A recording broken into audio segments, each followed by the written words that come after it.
인간관계를 잘 맺는 법, 갈등을 줄이고 행복한 관계 만들기. 어느 날 소연은 오랜만에 만난 친구 지민과 커피숍에서 대화를 나누고 있었습니다. 소연은 지민에게 최근 자신이 겪고 있는 갈등에 대해 털어놓으려 했습니다. 지민은 소연의 이야기를 들으며 깊은 생각에 잠겼습니다. 갈등을 마주하는 순간, 소연은 최근 직장에서 동료와 갈등을 겪고 있었습니다. 작은 오해에서 시작된 갈등이 커지면서 소연은 점점 힘들어졌습니다. 왜 이렇게 대화가 잘 안 되는 걸까?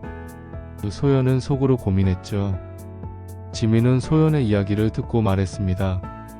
사람들은 모두 다르게 생각하고 느끼잖아. 우리가 생각하는 것과 다르게 행동하는 사람들이 있다는 걸 받아들이는 게 중요해. 소연은 그 말에 고개를 끄덕였습니다. 맞아. 서로 다른 사람들 사이에서 어떻게 조화를 이룰지 고민이 됐어. 자유로운 관계 만들기. 그렇다면 갈등을 피하려면 어떻게 해야 할까? 소연이 물었습니다. 지민은 잠시 생각하다가 대답했습니다. 우리가 갈등을 피하려면 너무 얽매이지 않고 자유롭게 관계를 맺는 것이 중요해. 물론 상대방의 감정도 존중해야 하지만 나 자신도 자유로워야 해. 소연은 그 말을 들으면서 마음이 가벼워졌습니다. 그럼 내가 내 방식대로 자유롭게 생각하고 행동하면서도 상대방을 배려하는 게 중요한 거네? 지민은 웃으며 고개를 끄덕였습니다. 맞아. 그런 관계가 진정으로 건강하고 행복한 관계가 될 수 있어. 가족 가장 중요한 인간관계. 그날 저녁 소연은 가족과 함께 시간을 보내고 있었습니다. 그녀는 항상 가족 사이에서 겪었던 갈등을 떠올렸습니다. 부모님과의 관계에서 힘들었던 순간들이 있었지만 결국 가족이 서로를 이해하려 노력할 때 관계가 회복됐던 경험이 떠오른 거죠. 가족은 나에게 정말 중요한 사람들이야. 그런데 왜 이렇게 서로 오해하고 다툼이 일어날 때가 많을까? 소연은 마음속으로 생각했죠. 가족도 사람들처럼 각자 다른 생각을 가지고 있어. 그걸 이해하고 서로 존중하는 게 중요한 거야. 엄마가 조용히 말을 건넸습니다. 소연은 엄마의 말을 듣고 고개를 끄덕였습니다. 그렇구나. 다만 서로 다르다는 걸 받아들이는 게 필요하구나. 직장에서의 관계 존중이 먼저. 다음날 소연은 직장에서 상사와 동료들과 대화를 나누던 중 또 한 번 갈등을 겪고 있었습니다.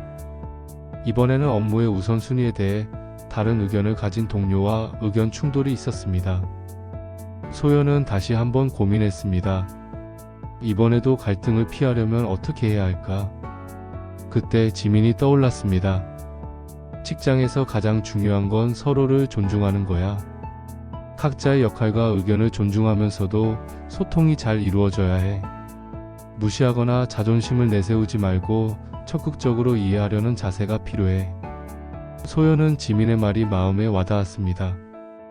그렇다면 내가 내 의견을 잘 전달하면서도 상대방의 의견을 존중해야겠어. 갈등을 예방하는 작은 배려. 소연은 점점 더 인간관계에서 중요한 것이 무엇인지 깨닫기 시작했습니다. 그녀는 이제 갈등이 일어났을 때 이를 어떻게 해결할 수 있을지에 대해 더 많이 고민했습니다. 작은 배려가 큰 변화를 만든다는 말이 있잖아.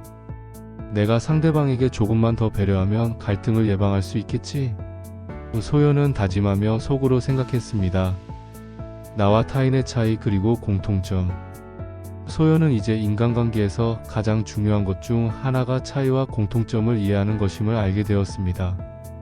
사람들은 서로 다르지만 그 다름을 인정하고 이해하려는 노력만 있으면 더 나은 관계를 맺을 수 있다는 사실을 깨달았죠. 우리는 다르지만 서로를 존중하며 공통점도 찾을 수 있어. 소연은 자신에게 말하며 그날 하루를 마무리했습니다. 소연은 그날 밤 지민과의 대화와 가족과의 시간을 통해 많은 깨달음을 얻었습니다. 갈등은 피할 수 없지만 그 갈등을 어떻게 해결할지 그리고 그것을 예방하는 방법은 우리가 선택할 수 있어. 인간관계에서 중요한 건 서로의 차이를 인정하고 존중하며 배려하는 마음이겠지. 그날 이후로 소연은 인간관계에서의 갈등을 예방하고 더 행복한 관계를 만들기 위해 노력했습니다. 이야기 속에서 얻은 교훈이 여러분에게도 도움이 되었기를 바랍니다. 갈등을 해결하고 행복한 인간관계를 만들기 위한 첫걸음은 서로 이해하려는 마음이겠죠. 오늘 영상이 마음에 드셨다면 좋아요와 구독을 부탁드려요. 그럼 다음 영상에서 만나요.